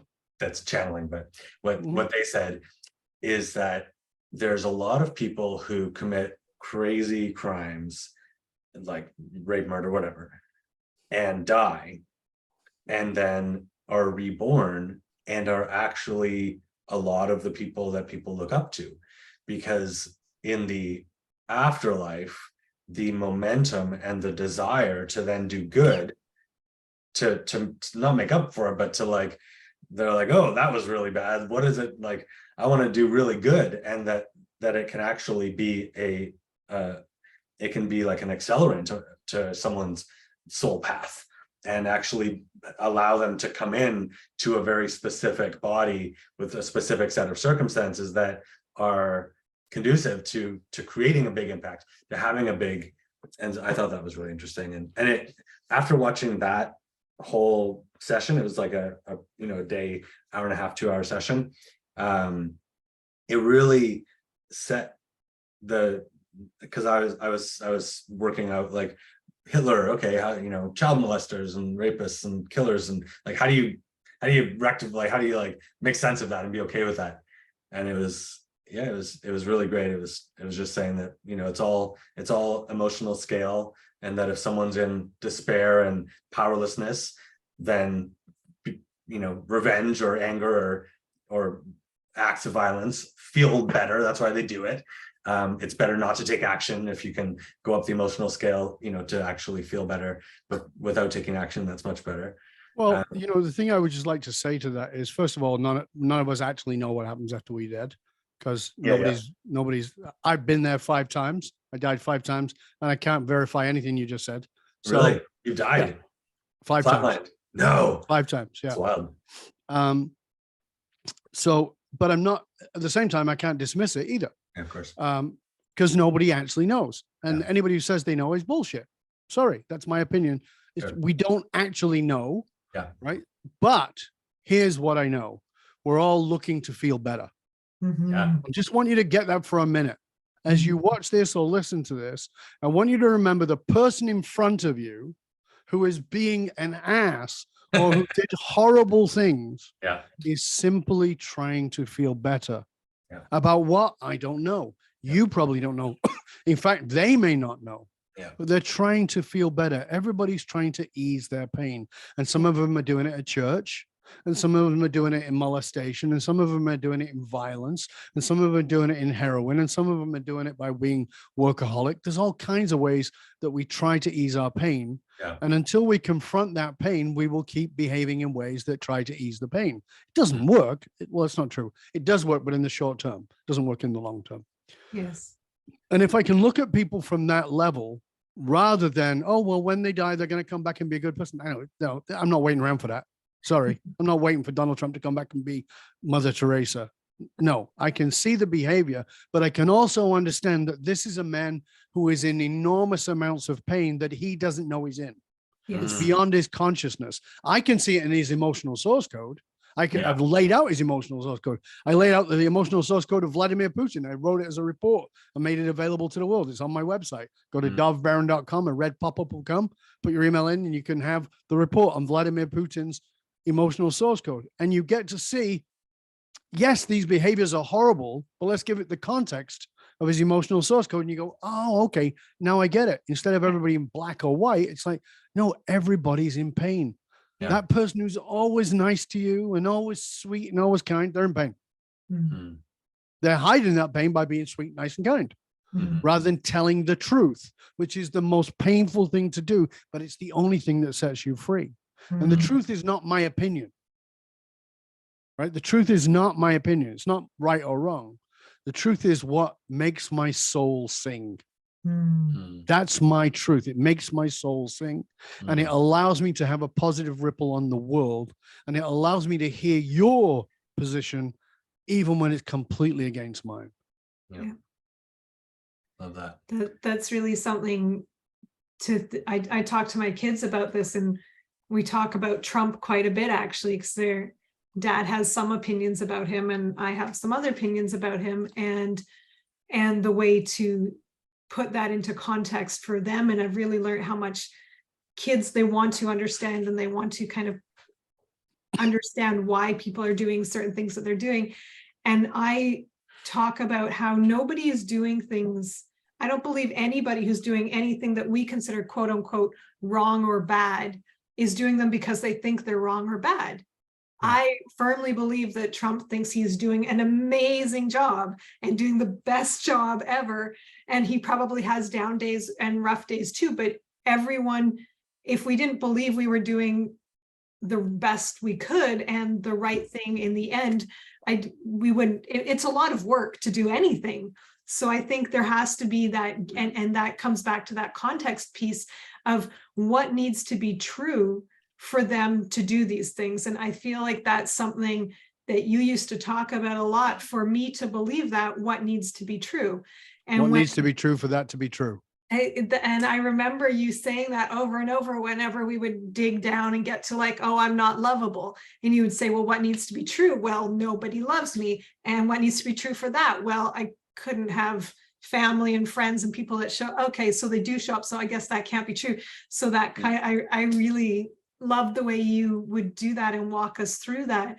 And looking at, for anybody who's doing anything that we disagree with, what needs to be true for them to think that this is right and good, and from there we can get context on that behavior instead of, okay, they do it this way, so therefore they are bad, evil, wrong, or whatever the piece is. Exactly. Yeah.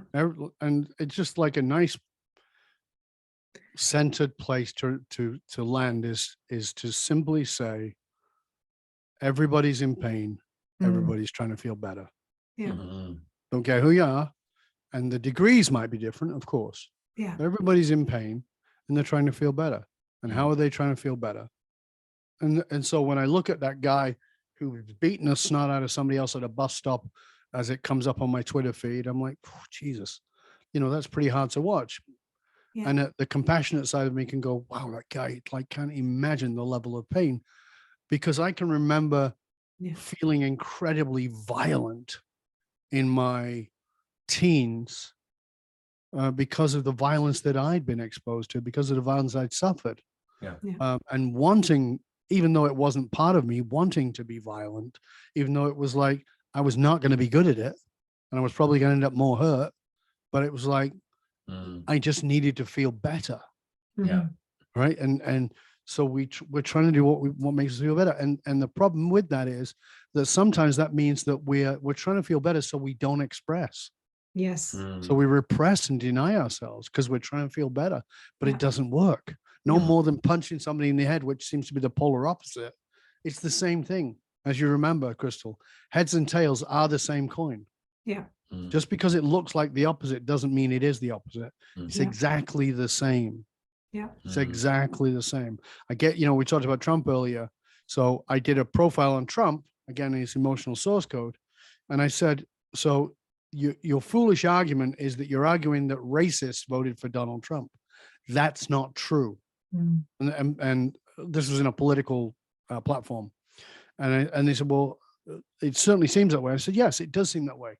But the truth of the matter is, if you look at it, 2/3 of the people who voted for Trump are the people who voted for Obama.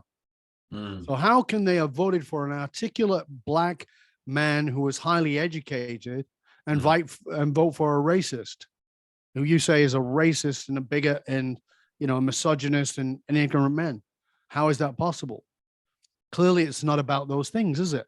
And they go, oh, okay, well, what is it? Very simple. These are people who were in pain and felt like no politician was hearing them, and they wanted something different. And Obama said, hope and change. We're going to be different. And then 2 years in, they discovered he was a corporate Democrat. He couldn't do anything more than the rest of them. And they were very sad and disappointed. Then comes along a guy who seems to speak their language, seems to hear them, and says, I'm going to do things differently. Yes. Okay. Now, I can talk about what he did. That's a different thing. But my point is that the vote, the context of the vote is not racism. The context of the vote is I was not heard and I just want to be heard. I'm in pain. So yes, I will do that.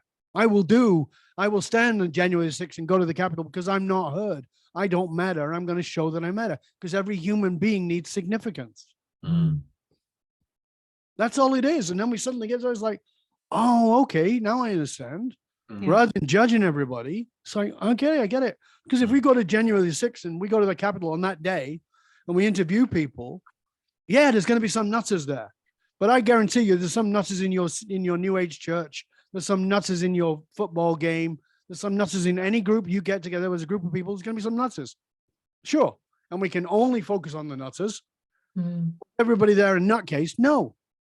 There were many of them, but there were also a lot of people who were genuinely there because they believed their freedom was being taken away. Manipulated? I believe it was. But nonetheless, they were not crazy people. They were people who were in pain about something political. And somebody said, here's the solution to your pain. And they went, okay. If somebody says, you're in a lot of pain, here's some heroin. And you go, okay. And then you're hanging out on Hastings Street, living in a tent. Wasn't your plan. Your plan was to ease the pain. Yeah. You wanted to ease the pain by having more money than your parents had. It wasn't your plan to be a workaholic and dead at 40 because your heart stopped. It wasn't your plan. Your plan was to feel better. Yes. No matter what kind of better it is, we're all doing it. Yeah. It gives you so much more compassion then when you come from that place. And I love what you were talking about, that there's, of course, we all want to feel better. That's 100% natural. And denying that we're in pain is the actual number one thing that's going to stop us from getting there. And I think that is such a big piece that everyone needs to hear. And I think especially it really needs to ring through I'd like it to ring through the spiritual community more, that being really honest with where we're at doesn't in any way diminish any kind of growth or any kind of belief or any kind of possibility for more. In fact, it allows us to get there and it allows us to stop pretending. So, yeah, Listen, take a look at anybody that you hold up. Look at your great gurus, look at whoever you want. Every one of them is flawed. Yeah. Right? There's no such thing as a perfect human being. Right? Jesus lost his temper and turned over the tables outside the temple. Moses murdered an Egyptian slave driver. Right? David sent Bathsheba's husband to the front line so he could get bumped off and he could get himself some action. Right? Solomon had the Queen of Sheba. He built the temple and it was the purest place for God, and he allowed Sheba's idols to come in there because he wanted some booty. I mean, we've all done things. Nobody's perfect. It's a journey. Yeah. And there's spiritual dinglings who are like trying to pretend they're perfect. Like, you are the thing I want to stand furthest away from. I would rather stand next to the criminal, whoever it is, than you, because at least I'm going to get something a little more real. Yes. And this pretending to be perfect stuff is not spiritual, it's denial. Yes. And denial is more than a river in Egypt, right? It's not serving you to be in denial. We've got to own the truth. And the truth is we've all got pain. We're all dealing with that. And when you confront that and you say, well, this is my pain today, then somebody can be there for you. You can allow somebody to be there for you. You can somebody to serve you. And I get it. Listen, I've been the guy on top of the mountain for so many people for so many years, but I have to have my community of people who I can say, listen, Mark, hey, I'm in shit creek right now. Can you bring me a paddle? Because I'm struggling. Can you help me out? Right? We need that. We all need that. Because nobody's a rock. If you're a rock, you're dead. Yes. We've all got to get to that place of owning it. Yeah. We've got to get to a place of just owning. I'm struggling right now. Thank you. Coming on and doing that, and by the way, I'm not talking about wallowing in it. We're not talking about emotionally vomiting on people. We're talking about being present with it yourself so that you can heal. Yes. And part of that process is owning your pain, but owning the pain you caused. I talk to people about this all the time. Fucking apologize to your children. And don't do it as some half-assed, I'm sorry, I know I wasn't a great parent. Like, be specific. Apologize to your children. It's the most powerful thing you will ever do for them. Them you love them is lovely. It's wonderful. It's important. But telling them I was a fuck up and here's how I fucked up and I'm really sorry.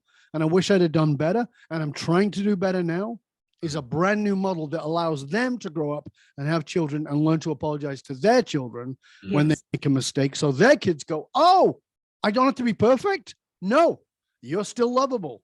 And you get to own, instead of saying, I didn't do it, you get to say, yeah, I did it. I'm sorry. Okay, great. We can move right along, Charlie.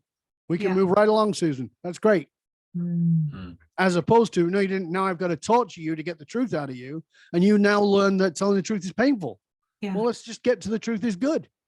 So parents have got to learn this too. It was from one of your early, one of the first workshops. I can't even remember the name of which one it was. And you talked about, I don't even remember, we were talking about self-esteem and how we felt about ourselves. And, you know, everyone had, I don't feel I'm good enough. I'm not beautiful. I'm not all these things. And then everybody wrote out all these different reasons why I was bullied. My parents told me I was ugly. They pinched my fat rolls every time, whatever the things were. And I remember writing out, I felt I didn't feel beautiful. I didn't feel pretty. And I remember trying really hard. I think he wanted like 5 points or something in the little sheet to fill out. And I was really trying, and I'm like, where did this come from? I wasn't bullied. No one ever told me I wasn't beautiful. Where on earth did I come from? And I think I was really stuck with it. And you had people read out their things. And you came to me and you were kind of helping me dig in on it. And you said, well, what were your role models? What did you experience? How did your mom feel about herself? And I was like, oh, it was what was role modeled to me. It was, and later on, I was able to talk to my sisters who are also beautiful, blonde, never were teased, never were bullied. And we all had the same self-esteem pieces. And we could all identify that it was nothing that was said to us. It was what was role modeled to us, what we saw and experienced. And from that, I was so determined when I had my own children to really walk, doesn't matter the words. I mean, the words are important, but really I've got to feel and because I know they're going to feel it. Even I can say one thing and mean another. And we were told we were beautiful, but we saw, and my dad too, the self-esteem was low, and we saw that and experienced that. And it has been the most humbling experience, even with all those wonderful intentions. Especially my eldest son is so much like me. It is ridiculous. And it gives me so much compassion for my parents raising me, and also the pain that I identified as, oh, the sexual abuse trauma I suffered as a child, that's why I'm like this, and being like this, that's why I'm like this, and being like that, that's being a girl. And then I see my son who has 100% different childhood than me, except that I'm his mother and, you know, genetically, but basically everything else is different. And he sees the world so similarly to how I saw it. His self-esteem is exactly where mine was. He wants to do more in the world, but he doesn't feel good enough. And it's just such an interesting experience to witness that reflected, like you said, that mirror right back at me.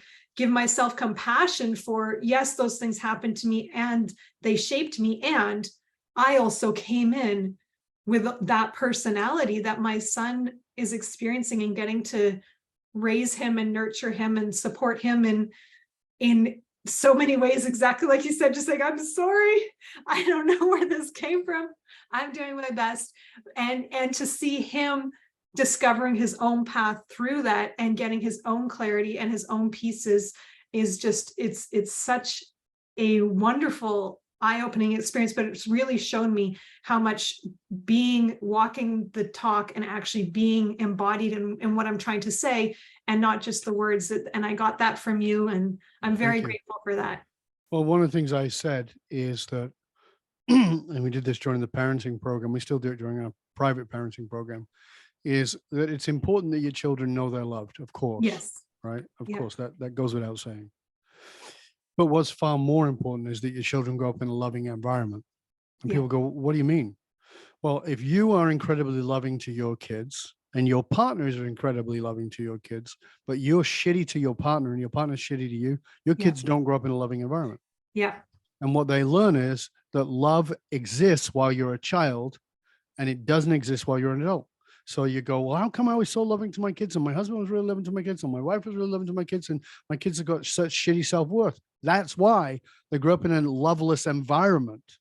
They grew up in an environment that was not a loving environment, that was empowering to each other's, to the partner, that was validating of the partner, that was loving and affectionate to the partner. All those things have an impact because we humans are no different than cells. We marinate in our environment. Yes. And you're marinating in whatever it is. And if you're marinating in a shitty environment where dad's always depressed and mom's really angry, or mom's really depressed and dad's really angry, or whatever it is, your combination, then that's what you're marinating in. Yeah.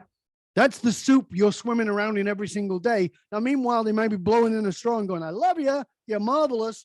But so what? I'm still swimming in this shit every day. That's what counts. It really does. It really, really does. And I am so grateful that I got that felt understanding sense from you so early on. And of course, we can know it, and then there's living it and embodying it as well. Yeah. But that's what I always tell my number one parenting advice to parents is you can give them screen, not give them screen, give them sugar, not give them sugar, bedtime, don't do bedtime. But they, as you happy person, happy parent, number one, whatever is going to make you happy, that is going to be 100% more valuable than any other training, rules, education, diet, 100%. And that's the piece that I really, really just like, if I can give parents one piece, and I feel like I want to tell like all of humanity that same piece too. You want to be a good coach, you want to be a good leader, you want to change the world, you want to impact, be that role model, because that's all we really, and I was going to ask you, how do, in this fast-paced world, you're talking about context, how do we, when we only get a few seconds of people's attention on social media, how do we give them that context that's going to have that impact? And I think that's answering my question is, if it's not authentic, it doesn't matter. It doesn't matter what you say. It doesn't matter what wording, what platform, any of that. If it's not coming from that authentic, connected source place, then it doesn't matter what you say. The truth is that every one of us has bought bullshit at some point, right? You know, you went to the workshop and, oh my God, this person's a guru, you know, whatever. Right. You thought this person was the best thing sliced bread and you married them. You know, we've all bought bullshit. We've all done that. But there comes a point, and this is where we lose trust in ourselves. There comes a point when we go, this is off. Something's wrong. And we don't question it. We make ourselves wrong. Instead of going and saying, this seems not right for me. What's going on here? And if that person says, yep, that's your bias, right? And then says, tell me about your bias, and can allow you to confront it with them and can go all the way down that path for you, fantastic. But if they just go, oh, that's your bias, and, you know, get over it, then walk the fuck away. Walk away, right? So we get sold bullshit. The problem is we invest in it. We keep investing in the bullshit because this is the rule of life. It's called the rule of investment. And the rule of investment is I put $10,000 into this fund and it went up to 15 and I was like, woohoo. And then it went down to 12 and I'm still like, well, I'm up 2. And then it went down to 10. Right. And I'm like, oh, and then it went down to 9. And I'm now thinking I should have got out when it was at 10. Yeah. Because the rule is you can't lose more than you put in, or else you feel terrible about yourself.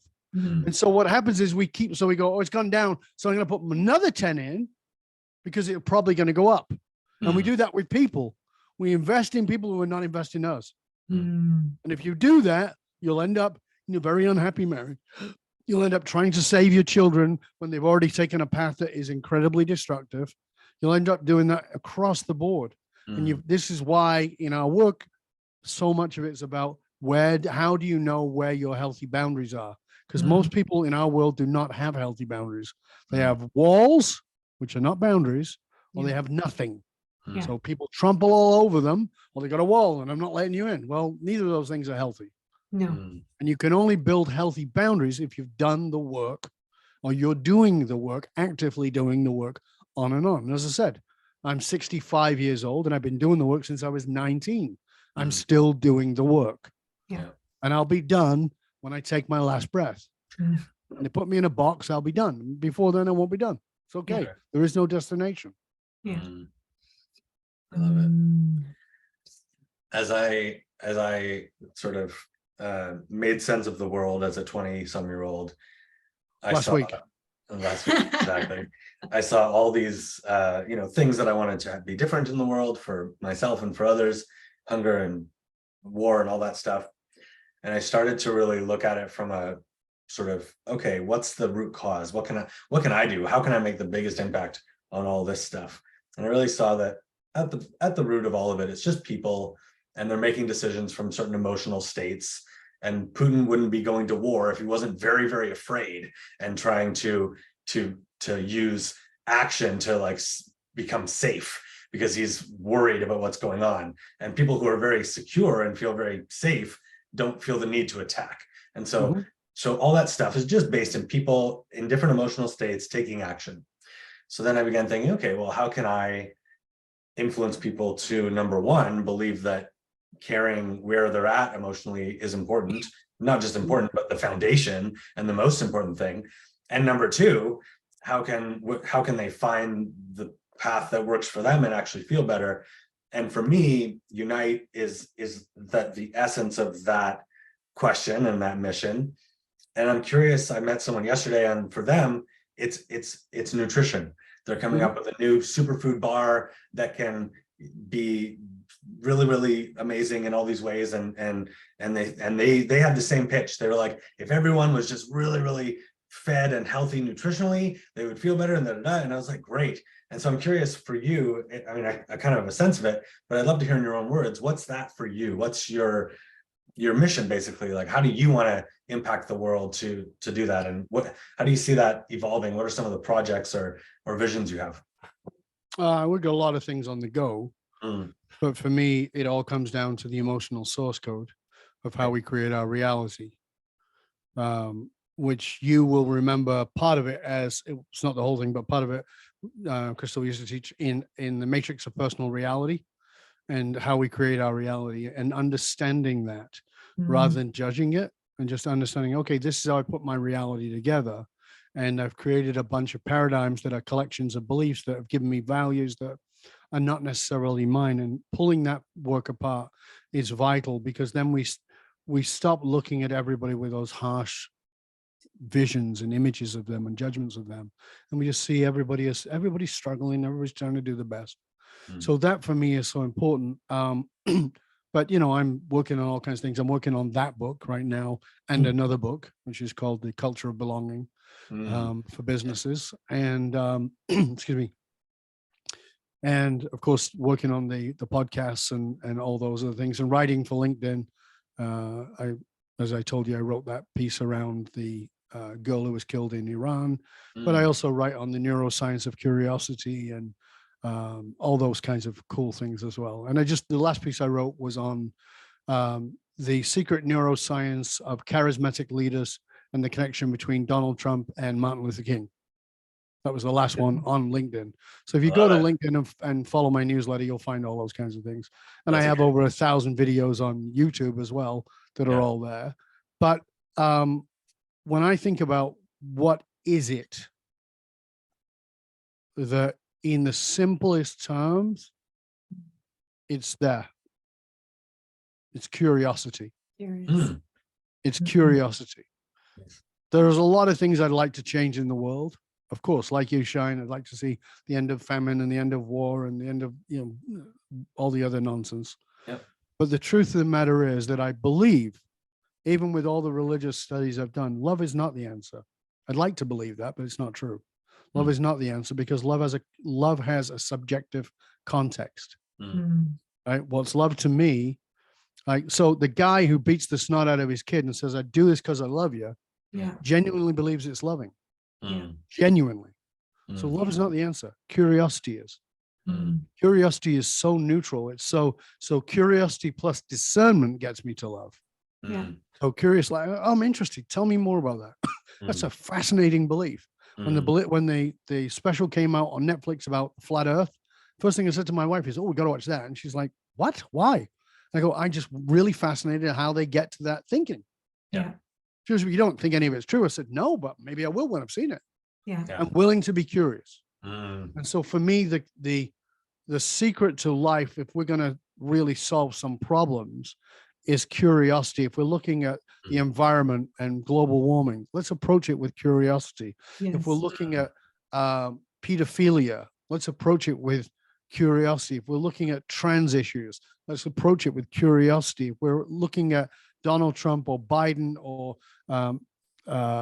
Putin or anybody else, let's look at that with curiosity. Curiosity is the key. Tell me how, like, I want to know how I might be wrong. I had a conversation with a very powerful financial advisor. She is involved in multi-billion-dollar deals where she finances organizations, multi-billion. Yeah. And we were talking about something and I said something and she goes, "That's absolutely wrong." Mhm. Like, I got it absolutely wrong. And I looked at her and went, "Really?" And she went, "Oh yeah." And I said, "Great, tell me more." Yeah. And she went, "What?" And I said, "If I've got it wrong, that means I can learn something, because Yeah. I was pretty sure until this moment. I'm curious. You just breached my bias. That's what I want in my life, is people to breach my bias. Don't just tell me I'm wrong. Tell me why, so that I Yes. can learn. If you just tell me I'm wrong, then I can get defensive just like anybody other human being. But if you tell me wrong and you can tell me why and I can understand, it's like, oh yeah, I completely missed that. Thank you." Yeah. So curiosity to me is the cure for the world. Beautiful. Let's get a lot more curious. And that's the only place that creation comes from, is curiosity. We cannot create, everything else is regurgitation. Of course it is. So the only way we can create anything new, and if everyone's calling for change and lasting change or any alteration to the current state of things, the only thing that can get us there is curiosity, because we need that curiosity to brainstorm, to come up with ideas, to have thoughts, to try stuff that doesn't work, to get to creating whatever it is that we're looking for. Right. It's just Love that curiosity gives us a way to reinvent, not to tinker, but to reinvent, to completely create something new. This is so powerful for us if we just decide to become curious about whatever it is. Get curious about the things you don't believe in. Get curious about the things that you would fight against. Get curious about the things that you think are absolutely wrong. Get curious about them, and then you'll understand somebody else better. And hey, you might learn some shit instead of staying in your bubble with the other dingleberries who believe what you believe. And I'm calling myself out on it too. I'm not giving you advice I don't follow. Yep. Oh, beautiful. I love that. Yeah, it really is. I mean, that's where creativity comes from. And for me, you'll be able to tell me this. I always quote the Bible where Jesus said, "I don't speak unless he speaks through me." Is that accurate? Yep. And I used to really love that. I love that. And I would say that I want to live like that. I want to be inspired. I want to be an example of someone who's walking in that openness, where I can be guided, not just regurgitating actions or ideas, but actually be inspired and be moving from that place of, I want to do this. Why? Because it feels good, because I want to, not because I should or I've done it before or whatever. And that's exactly what you're saying is, I mean, that's the difference. that state. It's the difference between education and educat.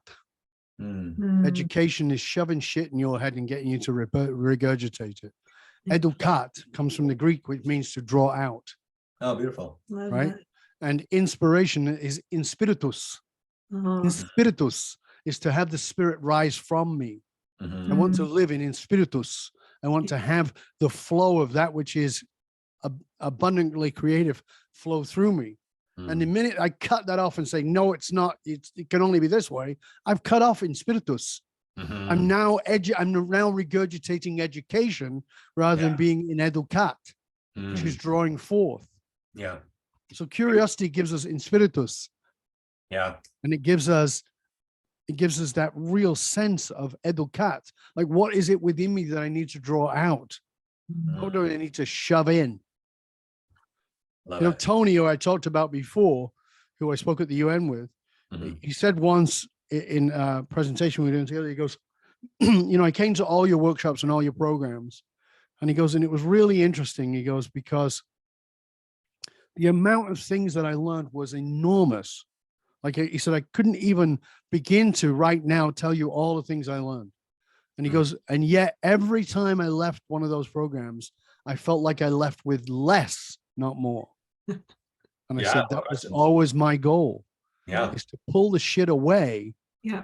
to reveal you. Mm. You are a diamond. Let's rub off all this shit you got on the outside. Let's polish that baby. I love it. We had booked this till 6. Do you have a few more minutes? I do. Is there anyone on the call who has any questions and would like to pick Dov's brain? Anything you're curious about? And that's okay if not. Dov, is there anything that you want to share or ask? No, I want people to know that they can, if you want to find me, you can find me, of course, at dovbaron.com. That's DOVBARON.com. It's right there if you're watching this. But, like I said, there are the podcasts. You can find both the podcasts. Curiosity Bites is the long form one that is, goes into all different subjects from quantum physics to neuroscience to psychology to theology and religion and all those kinds of things. You're interested in that, those are in there too. There's conversations with a theologian who believes that God is a code writer and that the world is made of code. So there's all kinds of things. And a Cambridge, a Cambridge professor who is a theologian. And also, for those of you who are sci-fi guys, the guy who was the set designer for Star Trek. Nice. So, like it's a pretty wide variety of subjects. And then leadership and loyalty is everything that relates to leadership, both in a personal sense of self-leadership and in a corporate sense. That's there. And of course, tons of books on Amazon that you can get. And some of them are, I think there's even a couple of free ones that are on there for ebooks. Yeah. But what I want to say is, like, look at in your life, look at where, like, be brave. And I know it takes bravery, it takes courage. Be brave and ask the people around you to tell you the truth. Tell you where you seem to have a fixed mindset, where you have made up your mind about something. Oh, religion's shit, or, new age stuff is bullshit, or, all the scientists are corrupt, or there is no global warming, or, whatever it is, it doesn't matter, right? But where you have got a fixed, dug in opinion, and ask them to tell you the truth and sit with that and, like, and you have to bruise your tongue, bite down on it and not answer back and go, okay, and write it down and go, what is it I possibly don't know that can open my mind here? Now, the answer to that is, I don't know, because you don't know what you don't know. Yes. But by starting that curious question, you start to set your mind to look for things you didn't understand. And one of my great teachers many, many, many years ago, probably 40 years ago, said to me, go away and study something you think is wrong. And then come back and tell me what was right about it. 4 weeks. I went 4 weeks and I went and studied this particular subject, which I was convinced was complete horseshit. Like, I would have argued up and down it was horseshit. And at the end of 4 weeks, I was like, oh my God, this makes so much sense, to such a degree that I flew to New York to meet the guy who wrote the book. And he was writing the book that was a translation of hieroglyphs from ancient times. Wow. And he was the world's leading expert on it. And he was a grumpy old bastard. And I'm so glad I went and met him, because he died the following year. But, like, what a brilliant man. Brilliant man at translating these hieroglyphs, these old Sumerian hieroglyphs that nobody else understood. It's like, wow. And guess what I found out? He didn't just translate those. He translated a bunch of other hieroglyphs for other other faiths and other backgrounds. And so it's like, yeah, this is not some crazy guy who's living in his mom's basement, smoking joints and making shit up. You know, this is an old guy who's dedicated his life to this. And something was like, okay, now my mind has shifted. So it's like, so your life will just become, my point is your life will become richer if you become curious. Everything about your life becomes so delicious because you get curious. And like I said, try it with the food. Like decide on something you've decided is going to be terrible that you would never eat, and then eat it. Get somebody to help you eat it within a week, and just notice what you notice. Now you might go, bleh. That's fine. But you'll have a reason for going, bleh, other than what you made up your mind about. Yeah. Amazing. Thank you. This has been such a, I love how broad and the conversation seems, but really it is all, again, just kind of back to the same points of, like you said, bravery, curiosity, context. And I feel like even asking for yourself for context and what is the context of other people's perspectives or opinions or beliefs, all of that is bravery too, because it's any time that we're challenging the way we think, we need to be brave to do that, and then carry on the bravery through that to maybe implement and admit that we want to change our perspective or opinion to grow. So, Yeah. Are you courageous enough to be wrong? yes. Right? Because only when you're courageous enough to be wrong about the thing you've made up your mind about will you discover what you're actually capable of. We hang on to mediocrity. Yeah. And in the process of it, we strangulate everything that is vast. Right? We strangulate everything that is expansive that we can have, because we're hanging on to the comfort of mediocrity. You know, I don't want comfort in that way. I want comfort just as much as anybody else, but I don't comfort in that way. I don't want to take comfort in my misery. I don't want to take comfort in being right. I want to take comfort in expanding and growing and coming to the world with something that will awaken not just myself, but maybe another. Beautiful. Thank you. Thank you. I'm thinking of something that I was like, why don't I be more, I forget what you were saying, but like we're going through something right now that feels stressful, but I feel ashamed to even talk about it or like tell people about it. And I was thinking like, that must come up all the time. What do you, I mean, and that's kind of like with the food, do you just suggest that you just kind of do it to get over it, or what do you do to kind of get past that? Shine, I will tell you something that I want you to really hear. Yeah. I fell 120 feet, not off a mountain, but off a self-imposed pedestal, and I landed on my ego. Get off the fucking pedestal. Yeah. Get off the fucking pedestal. You're not helping anybody standing up there being in pain and not owning that this is painful. Yeah. You become far more of an influence, far more of an inspiration when you can share that struggle. Yeah. When you can reach out and ask for help. The bravest people are the ones who ask for help. The ones who don't, you know what they do? Suicide, mate. We hear about them all the time. These incredible extroverted, always funny, always friendly, always loving, and then they fucking top themselves. Twitch from Ellen. Like, what a lovely man. He was friendly and warm and kind, right? And gregarious. And people said when he walked in the room, he lit up the room. He topped himself with 2 small kids. And his wife didn't know. Why? It wasn't her fault. No. Because he was on a pedestal of I've always got to be up for everybody else. Well, you can't be up for anybody else if it's an act. So you got to ask for help. You got to state what's going on. If you come back and you say what's going on, people have so much more respect for you. And by the way, if they don't have respect for you when you share it with them, great. See ya. Bye-bye. This is not somebody you want to be around. Yes. It's not somebody you want to be around. You don't want to be around a bunch of sycophants who are telling you how wonderful you are. I've been there, mate. I fell off the mountain because of it. It's shitty. It's shitty because you go home and you know you lied and it doesn't feel good. There's no integrity to it. But when you go, listen, I'm struggling right now. I'd like to help you, Betty. I'd like to help you, Fred. I'd like to help you, whoever you are. But right now I'm having a really tough time. So I need a bit of a breathing space. Go talk to Kristall, or go talk to Fred, or go talk to Ethel. But I'm just not available right now. Yeah. Why? Because I'm in my shit. Yeah. Just like everybody else. I'm in my shit. I'll be out of it. I know I can come out of it, but I'm going to go get some help. Oh, okay, great. Wow. So now you're telling me I should get help, but I see that you do it too. Oh, great. You're not just bullshitting me about getting help. That's why I thought we're right back to where we started. Yeah. If you're a coach, do the fucking work. Yeah. Love it. Right? Don't talk about it unless you're doing it. Drink your own Kool-Aid. And I'm not just talking about it to you, Shine. I'm talking to all of us. Love it. Yeah. Drink your own Kool-Aid. If you're Yeah. not willing to do the walk, shut the talk. All right. So this is for the Unite community.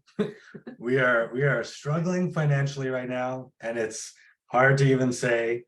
And if anyone has any ideas, support, resources, wants to chat, it's a real thing, and it's tough, and it's intense. I know it's going to work out, but now you know.